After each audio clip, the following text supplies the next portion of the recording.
Aujourd'hui c'est bilan couture, le dernier c'était en octobre, donc là le programme est dense, donc on y va tout de suite.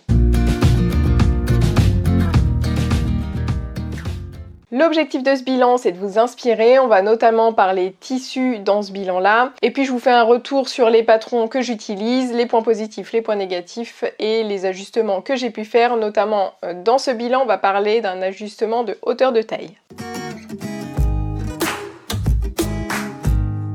On commence tout de suite avec la robe Viva de Fibre Mood. Justement, je vous en avais parlé dans le bilan précédent, donc pour tout le retour sur le patron, je vous conseille de retourner sur cette vidéo-là. Je vous la mets en description de cette vidéo et puis je vous la mettrai à la fin de la vidéo si vous voulez finir de regarder ce bilan-là. Et je vous remercie de m'écouter jusqu'à la fin d'ailleurs.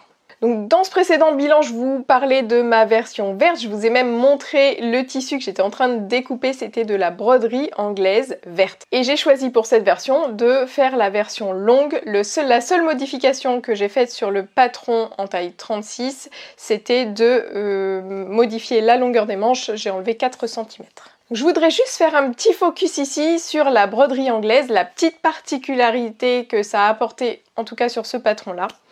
Déjà la broderie anglaise, moi j'avais vraiment dans l'idée qu'il y a des trous, donc s'il y a des trous, il faut que je mette une doublure parce que sinon on va voir ma peau à travers. Et on a eu cette discussion avec Claire du compte Cousette Claire que vous pouvez retrouver sur Instagram quand on est allé à Port-Louis la dernière fois ensemble. Elle m'a dit mais non pas du tout, il n'y a pas besoin de doubler, ça se porte comme ça, etc.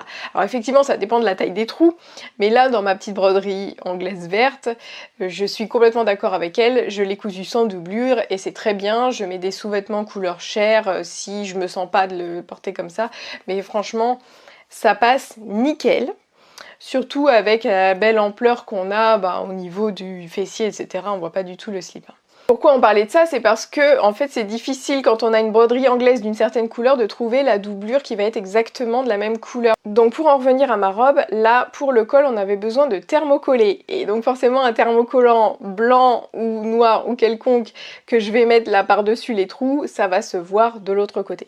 Donc ce que j'ai fait c'est que j'ai entoilé avec juste un petit coupon que j'avais qui était à peu près du même vert, qui est en coton et polyester et qui est assez rigide. Donc moi j'ai utilisé ça en fait pour entoiler, pour donner de la tenue au col. J'ai découpé cette pièce de colle dans le tissu vert et je l'ai solidarisé avec l'extérieur là de mon col, juste en cousant à 5 mm tout autour de la pièce. Donc ça m'a fait une pièce à part entière qui cette fois-ci n'était plus transparente.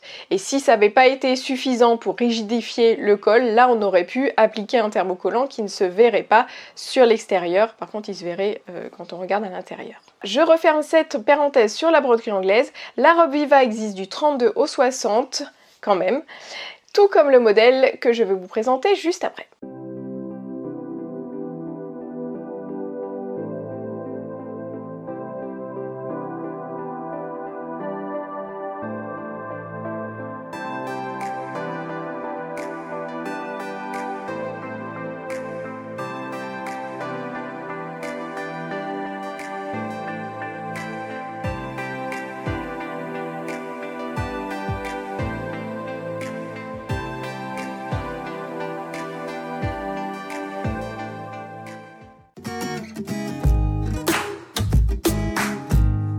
Deuxième modèle, c'est la robe Simone que je porte sur moi, qui est une robe de Fibre Mood, également qui existe du 32 au 60. Je l'ai faite en double gaze comme vous pouvez le voir, il m'a fallu à peu près 2 mètres. Et je vous dis tout de suite, ce modèle il est complètement validé pour l'été quand il fait super chaud. C'est ample, c'est aéré et la double gaze c'est vraiment le match parfait. D'ailleurs j'avais complètement été inspirée par leur magazine parce qu'ils l'avaient cousu en double gaze.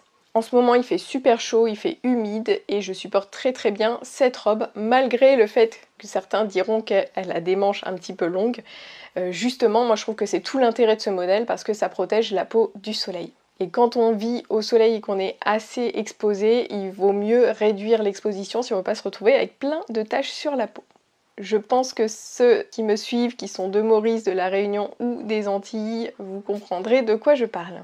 Donc j'ai mesuré mon tour de poitrine, je faisais 82, j'étais exactement entre le 34 et le 36. Du coup j'ai décidé de grader, c'est-à-dire de tracer la ligne qui est entre le 34 et le 36 pour vraiment avoir pile poil ma taille. Honnêtement quand je vois l'ampleur du modèle, j'aurais pu très bien prendre le 34. J'ai eu peur en fait d'être un peu engoncée dedans et j'aurais pu très bien prendre le 36 aussi, je pense pas que j'aurais eu l'air de nager dedans. Mais il y a un petit côté sur mesure que j'aime bien aussi comme ça. Il y a une chose que j'ai modifiée par rapport à moi, donc moi j'aime bien qu'il y ait des volants comme ça sur la poitrine, ça donne l'impression qu'il y a du volume alors qu'il n'y en a pas tellement, mais j'aime bien que cette ligne là, avec les fronces, elle arrive au-dessus de ma pointe de poitrine qui est approximativement là. Donc j'ai dû remonter un petit peu, mais je me souviens plus de combien, je crois que c'était 1 cm. J'ai juste remonté un tout petit peu pour pas que ça tombe pile poil dessus et que ce soit légèrement au-dessus. Et j'ai aussi diminué la longueur des volants, me semble-t-il, je crois, de 1,5 cm parce que je voulais pas quelque chose non plus qui soit énorme. Je voulais un modèle un petit peu plus passe-partout que ce qu'ils montrent aussi dans leurs illustrations.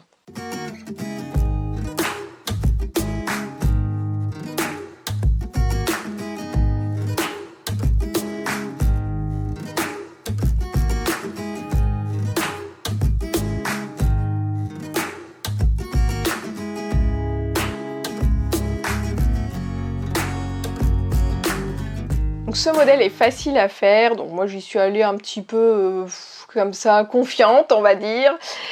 Et voilà, j'assemble endroit contre endroit, sauf que là, il fallait pas assembler endroit contre endroit. Il y a un moment, il faut assembler l'envers contre l'endroit pour qu'on ait justement ce volant. Et je me suis retrouvée avec une couture apparente ici. Les marges de couture qui se voient, bon voilà, il n'y avait plus qu'à découdre. Alors en fait ce que j'ai fait, comme mon tissu est complètement le même à l'endroit et à l'envers, j'ai laissé comme ça et j'ai simplement décousu ici en haut. J'ai décousu sur 3-4 cm de chaque côté.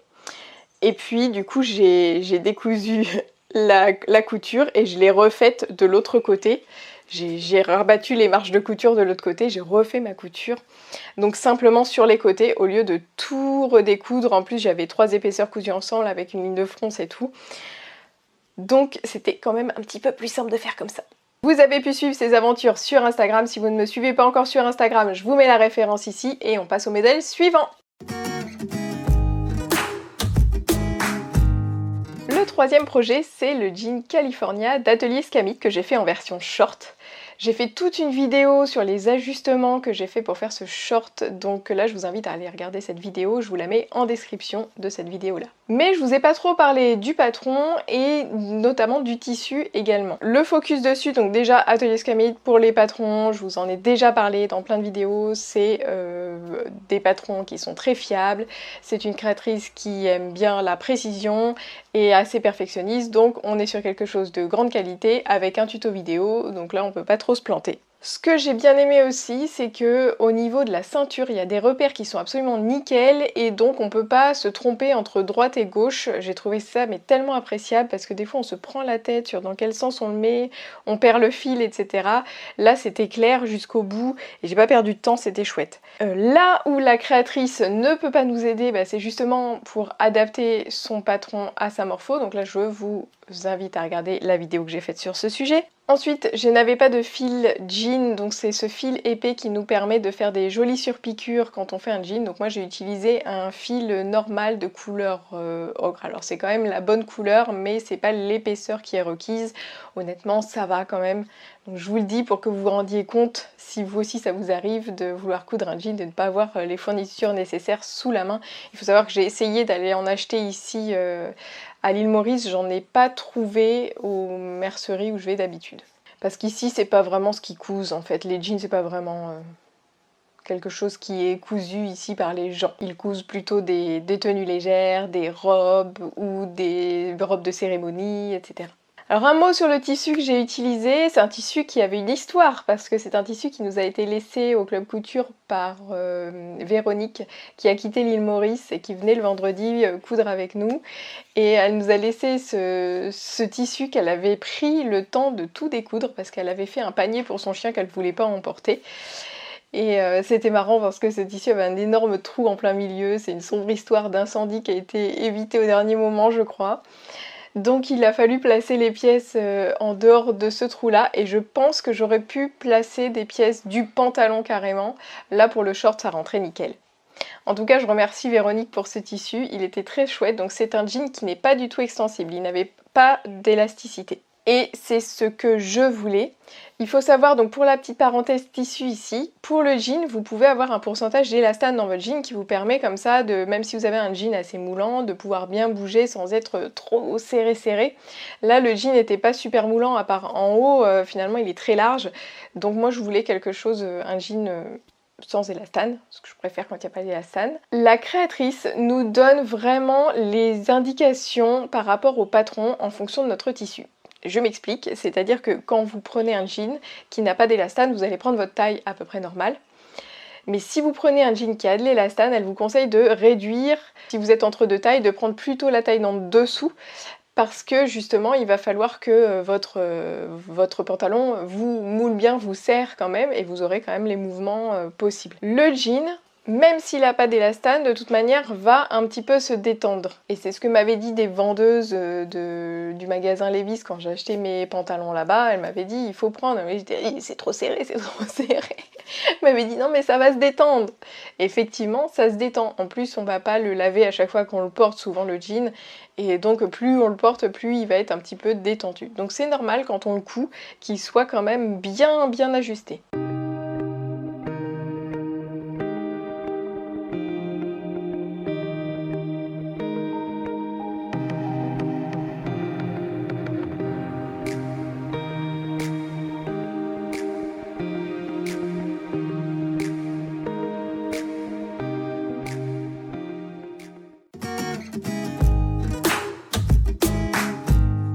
Maintenant nous passons au quatrième projet, c'est le sweat Vancouver d'Icati. C'est un patron que j'avais acheté en duo mère-fille parce que c'est ce qu'on peut trouver sur le site d'Icati. J'adore ce concept, même si je l'ai jamais fait. J'avais acheté la robe Anna, j'ai cousu que le modèle de la mère. Et là j'ai acheté Vancouver et je n'ai eu le temps que de coudre le sweat pour ma fille. Ce modèle est assez crop, il est assez court, mais finalement elle mettait un pantalon et un t-shirt rentré dans son pantalon et ça n'a pas posé de problème, il n'y avait pas de problème de froid. Et en plus le pull arrivait à peu près à la ceinture du pantalon, donc c'était assez joli. Alors c'est vraiment super agréable de coudre un sweat après un jean, parce que le jean c'est vraiment beaucoup de temps, beaucoup de couture, de surpiqûre, d'ajustement, hein, si vous avez vu ma vidéo. Et là, le sweat, mais c'était simple, c'est pas beaucoup de pièces, assemblé à la surjeteuse, donc ça va vite, ça pique et ça surfile en même temps. Très agréable, très rapide. Donc je l'ai cousu en 10 ans, j'ai pris l'option sans zip devant parce que j'avais pas beaucoup de temps, c'était avant qu'on rentre en France. Je voulais quelque chose qui aille vite, elle voulait quand même la capuche, donc je lui ai mis la capuche, mais j'avais pas vraiment les fournitures, j'avais pas de cordon pour mettre dans la capuche, je n'avais pas les œillets pour faire les trous, donc en gros elle a eu la capuche mais sans le cordon, qui de toute manière sert à faire joli, mais jamais on ne resserre sa capuche sur sa tête avec ça. Par contre, elle a eu un petit bonus, une surpiqûre avec un point de broderie que j'avais sur la machine. C'était un peu la petite touche de créativité pour que le sweat soit sympa. Et ça lui a bien plu. Le patron est super bien expliqué comme d'hab avec Icati, notamment pour l'option zip, on vous explique comment raccourcir votre zip en enlevant des dents. Du coup, elle vous conseille pour les zips en plastique de prendre juste la bonne taille de zip. Ce que j'ai trouvé le plus dur à réaliser sur ce sweat, ce sont les bracelets de manche, en tout cas la manière dont ils sont accrochés à la manche, parce que la manche est froncée et après on vient coudre dessus ce bracelet de manche. Ça fait beaucoup d'épaisseur et un tout petit endroit pour manipuler en fait à ce moment-là. Donc c'est ce que j'ai trouvé de plus délicat dans ce sweat. Moi j'ai pas pris de bord-côte pour faire les poignets parce que je n'ai pas de bord-côte et je ne sais pas où en acheter ici. Par contre j'ai utilisé le molleton, le même molleton, et j'ai fait un poignet avec ça. Moi ma fille a des mains comme moi, hein, pas très charnu, et du coup je me suis doutée que ça passerait, donc j'ai fait un petit échantillon, j'ai fait le bracelet, je l'ai cousu, puis je me suis dit vas-y enfile pour voir si ça passe. Ça passait vraiment largement, donc je pense que franchement si vous n'avez pas de bord-côte, ça peut être une option tout à fait valable. Et elle l'adore, donc il est validé.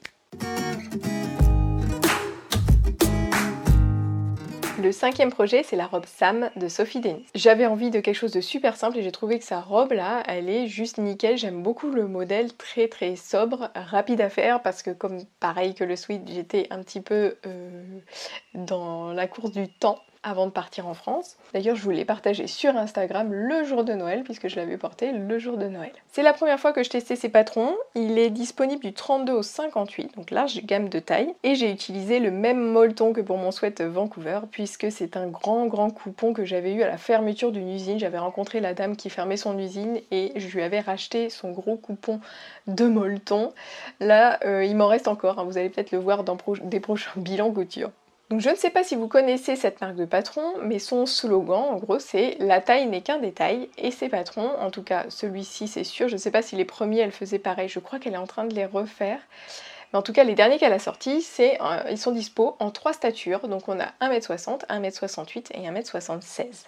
Et ça je trouve ça génial parce que du coup moi comme je fais 1m60, bah, ça correspond pile poil et j'ai souvent des adaptations à faire en hauteur dans les patrons. Et bien là je me suis dit je ne vais pas en faire. Vous allez voir que finalement j'aurais dû en faire différemment de d'habitude, je vais vous le montrer à la fin. Donc le plus c'est ces 3 statures qui sont disponibles. Il y a un souci du détail et de bien faire les choses là encore chez Sophie parce que on a une impression qui passe aussi bien en couleur qu'en noir et blanc et ça tombait très bien parce que moi je n'avais plus de couleur dans mon imprimante. On a sur le patron le point d'apex, c'est pas souvent, on n'a pas souvent le point d'apex, donc c'est le point où tombe la poitrine quoi, le saillant de poitrine, les tétons quoi. En point négatif, je trouve que la robe est super simple, mais le livret a été un petit peu perturbant sur l'étape des fentes. En tout cas pour moi ça m'a vraiment perturbée, je me suis dit mais ça doit être super simple et pourtant le schéma, je sais pas, me perturbe. J'ai l'impression qu'il n'est pas vraiment à l'échelle et du coup peut-être c'est ça qui m'a perturbée. Et puis j'ai fait une découpe bizarre, enfin j'ai pas très bien compris comment couper pour la fente. J'ai voulu suivre vraiment pas à pas. Et peut-être que j'aurais dû le faire un petit peu plus à l'intuition. Et à la fin, j'étais un peu dégoûtée parce que justement, je trouve que finalement, les fentes n'apportent pas grand-chose à ce modèle court. Je pense qu'en version longue, évidemment, c'est beaucoup plus simple puisque ça permet le mouvement. Mais là, ça n'apportait pas grand-chose sur cette version courte. Et j'aurais mieux fait de les enlever. En plus, ça aurait été beaucoup plus rapide à coudre. Au final, donc la couture de cette robe est assez rapide et j'ai vite vu le résultat. Donc le résultat, c'était très sympa au niveau des épaules. Moi, ça tombait nickel. J'adore le haut. Par contre, il y a un petit décoché à la taille et puis ça s'élargit au niveau des hanches. Et là, c'est là que patatras, l'élargissement au niveau des hanches, bah, il tombait pas vraiment au niveau des hanches. En fait, j'ai l'impression que ma taille à moi est plus haute. La taille était trop basse et du coup ça me faisait gonfler, au lieu de gonfler au niveau de mes fesses, c'était plutôt au niveau des cuisses et donc j'aimais pas vraiment le rendu. C'est facilement corrigeable tel quel puisqu'on a juste à porter une ceinture et à faire un tout petit peu remonter le tissu pour que le gonflé sur les côtés, le plus large, arrive au niveau du plus large sur ma morphologie. Mais j'aurais pu le corriger avant. Dans ce cas-là, comme la longueur de la robe était bonne, il aurait fallu que j'enlève un petit peu de matière au niveau au-dessus de la taille et que je rajoute un petit peu de matière en dessous. Et ça, c'est faisable parce que sur le patron, elle nous a indiqué les lignes de poitrine et de taille. Je vais vous montrer, petit tuto rapide, comment j'aurais pu remonter la taille de cette robe pour qu'elle me tombe correctement. On trace une ligne perpendiculaire au droit fil entre la ligne de poitrine et la ligne de taille. On découpe et ensuite on aligne tout ça, donc tout le droit fil doit être resté aligné. On remonte la pièce du bas pour qu'elle se superpose légèrement avec la pièce du haut. Pour savoir de combien on doit remonter, pour ça il faut faire des mesures sur soi, plaquer le patron sur soi pour voir la différence entre notre taille et la ligne de taille qui est sur le patron. Et ensuite on scotche. L'autre solution, étant donné ma morphologie qui n'a pas un gros fessier, une taille de guêpe, c'est-à-dire que moi je suis plutôt filiforme, dans ce cas-là, il aurait fallu gommer un petit peu ces formes qui étaient dans le patron et faire quelque chose d'un petit peu plus droit, tout simplement. Mais ça nécessite de retracer les courbes. Bilan pour cette robe, c'est à refaire avec les modifs que je viens de vous dire, parce que c'est quand même une robe très rapide et dont le résultat est vraiment sympa.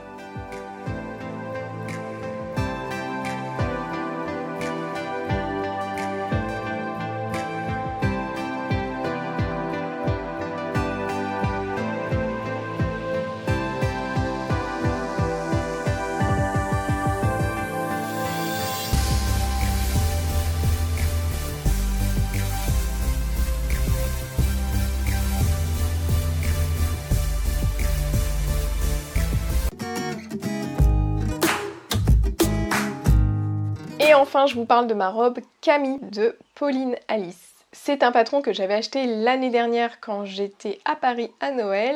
Et donc voilà, un an après, ça y est, je le couds parce que j'ai trouvé le tissu nickel qui va avec ce patron. C'est un tissu que j'ai trouvé là, triolé dans une petite boutique, dans l'arrière-boutique. Et j'ai pris vraiment juste ce qui restait. Et j'avais de quoi faire, j'avais à peu près 1m75. J'ai cousu la taille 36, mais comme d'habitude, la stature était 1m65, je crois. Donc moi, j'ai réduit d'1 centimètre au niveau du buste, sachant que moi, de base, j'ai un buste un petit peu plus court, comme on a pu le voir sur la robe précédente. Donc j'ai réduit d'1 centimètre. Donc je coupe sur une ligne perpendiculaire au droit fil et je remonte mon tissu, enfin mon patron, d'1 centimètre. Et l'autre chose que j'ai faite aussi pour modifier, comme j'ai pas la taille super marquée, que quand je coule 36 finalement, après au niveau de la taille des fois c'est un petit peu serré, j'ai juste un tout petit peu modifié les pinces, au lieu de les faire comme il disait, j'ai enlevé 5 mm je crois de largeur de pince à chaque fois, ce qui me fait 2 cm en tout sur tout le tour de ma taille. Et je suis très bien dedans, il aurait juste pas fallu enlever plus parce que sinon on enlève un peu la féminité du modèle. Sachant que mon tissu était pas super féminin non plus. J'ai fait le modèle A, il y a un modèle A qui a des boutons uniquement jusqu'à la taille et un zip invisible sur le côté avec une taille bien cintrée. Et il y a le modèle B qui a une taille plutôt loose et qui a juste des boutons de haut en bas. Moi du coup j'ai fait la taille vraiment cintrée justement parce que le modèle est un petit peu plus féminin. Ça demande juste d'adapter un petit peu, pas trop cintré. J'ai aussi, par rapport à ce modèle-là, normalement, sur leur démonstration, on a des manches 3/4 façon chemise. Moi, je voulais quand même des manches courtes parce qu'ici, il fait très chaud, donc j'ai choisi le modèle manche courte, qui fait un petit peu moins féminin que les autres manches, donc c'est aussi pour ça qu'il fallait quand même laisser un bon cintrage à la taille. Et j'ai eu un petit peu peur parce que lorsque j'ai essayé la robe avant de poser le zip, ça faisait vraiment un rectangle quoi, ça faisait pas très féminin. Donc après avec le zip ça a permis de bien resserrer la taille et c'était ok. Par contre, si je fais la version juste boutonnée mais qui est plus ample et du coup qui ne marque pas trop la taille, je pense que je prendrai un tissu un petit peu plus fluide, type viscose peut-être, ou peut-être un petit peu plus féminin parce qu'effectivement moi j'ai peur qu'avec ma morphologie là ça fasse quelque chose d'un petit peu rectangle. Alors il y a assez peu de détails pour le montage du vêtement donc je conseille pas vraiment aux débutants en couture de vêtements. Par contre j'ai beaucoup aimé, c'était très précis au niveau de la couture des poches et on a un beau rendu. Par exemple, le montage de la manche, ils disent de faire des petites fronces, mais on sait pas trop pourquoi. Enfin voilà, quand on sait comment on se monte une manche, c'est évident, mais quand on ne sait pas du tout, c'est pas assez détaillé pour moi. Sauf si vous êtes accompagné, comme je le fais dans la formation premier vêtement, où les gens des fois se lancent dans des choses qu'ils ne feraient pas tout seuls, mais parce que je suis là pour leur expliquer comment on fait telle et telle étape. Et justement, dans cette formation, je vous explique comment monter une manche. Pour avoir plus d'informations sur les formations que je propose, vous verrez, il y a un lien dans la description de cette vidéo. Autre chose, on n'a pas d'indication du sens de la boutonnière. Donc par exemple, pareil, on suppose que vous savez comment se placent les boutonnières. Donc là, moi, je les ai mises à la verticale et juste celles qui étaient sur le col à l'horizontale. Alors j'ai décalé les boutons vers le haut. C'était pas nécessaire, c'était une erreur en fait de faire ça. C'est parce que en fait, on vous dit souvent, vous prenez la position des seins et puis on va mettre le premier bouton juste entre, parce que justement, c'est cet endroit-là où il faut bien maintenir les deux côtés de notre chemise ensemble. Et en fait, j'étais partie pour prendre le repère et je pense que j'ai pris le repère alors que mon ensemble n'était pas bien mis sur moi, bien positionné, peut-être trop mis sur l'arrière, parce que j'avais pas encore posé les zips du côté, parce que, je ne sais pas, le vêtement n'avait pas le tombé final et donc ça m'a induite en erreur et j'ai mal placé mon bouton. En tout cas, moi, pour ma taille, j'aurais dû laisser le bouton tel qu'il était, c'était très bien. Pour la petite subtilité, pour le zip invisible, j'ai pas eu de problème à le poser, sauf en haut parce qu'il arrive vraiment sous la couture manche et donc j'y arrivais pas à passer, donc je l'ai fini à la main. Et j'ai même laissé un trou, je crois qu'il y a un endroit qui est pas cousu, et ça me permet comme ça d'avoir la petite tirette du zip qui rentre à l'intérieur et on voit plus rien. Le zip, je l'ai quand même adapté à la main, je l'ai relié aux marges de couture et tout en haut pour que ça ne bouge pas. Pour le tissu, c'était une cotonnade qui était très simple, très facile, très agréable à travailler. Enfin, en tout cas, moi, c'est le genre de matière que j'adore travailler parce que ça se place bien. c'est très agréable. Les marges de couture sont de 1,5 cm. Au début ça m'a perturbée, je me suis dit à chaque fois ça me fait réagir comme ça, je me dis pourquoi 1,5 cm. Et finalement c'est quand même vachement appréciable parce qu'on va pouvoir coudre, faire notre couture d'assemblage et ensuite surjeter. On a largement la place de surjeter sans prendre le tissu dedans et faire des gros trous dans notre tissu. On peut faire du coup quelque chose de super propre et surtout de très précis. Parce que quand on surjette avant de faire la couture d'assemblage, comme dans beaucoup de patrons, et bien des fois surtout à la surjeteuse qui coupe, eh bien on va enlever peut-être 1 mm de tissu, voire 2. Donc si on enlève 1 mm de tissu, du coup quand on va prendre notre marge de couture de 1 cm, on va être légèrement, on va être 2 mm un petit peu trop vers l'intérieur. Donc on perd en précision en vrai. Ou alors il faut vraiment surjeter et s'assurer que la surjeteuse ne coupe pas. Et quand on fait un point zigzag, qu'on n'a pas de surjeteuse et qu'on surjette à notre machine, il faut s'assurer que le surjet reste bien plat et ne fait pas se ratatiner le tissu. Parce que pareil, on perd un petit peu d'espace. Donc ces marges de couture à 1,5 cm, ça nous permet de faire un travail super propre et précis. Donc cette robe a été portée et j'en suis fan. Il y a juste un petit truc qui me gratte au niveau du zip. Donc là je pense que je vais essayer de camoufler ça avec un petit bout de tissu. Parce que je pense que c'est le haut du zip où il y a un petit truc en plastique fondu là qui gratte un petit peu.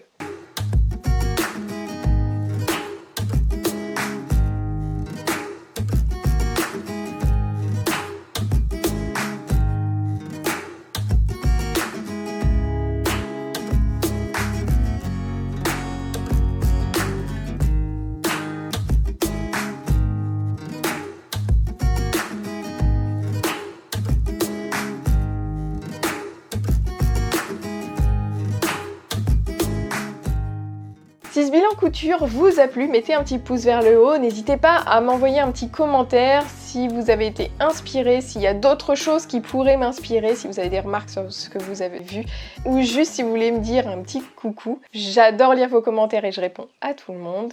Vous pouvez aussi vous abonner à la chaîne pour ne rater aucune des vidéos et vous pouvez aussi vous abonner à la lettre du club couture de Charlène que j'envoie tous les mercredis avec de l'inspiration, des petites nouvelles de ce que je couds, des bons plans, des réductions sur les formations, beaucoup de choses assez exclusives je dois dire. Beaucoup de gens l'attendent avec impatience cette lettre, j'espère vous avoir dans le club bientôt et je vous retrouve très vite dans une nouvelle vidéo. Bye bye!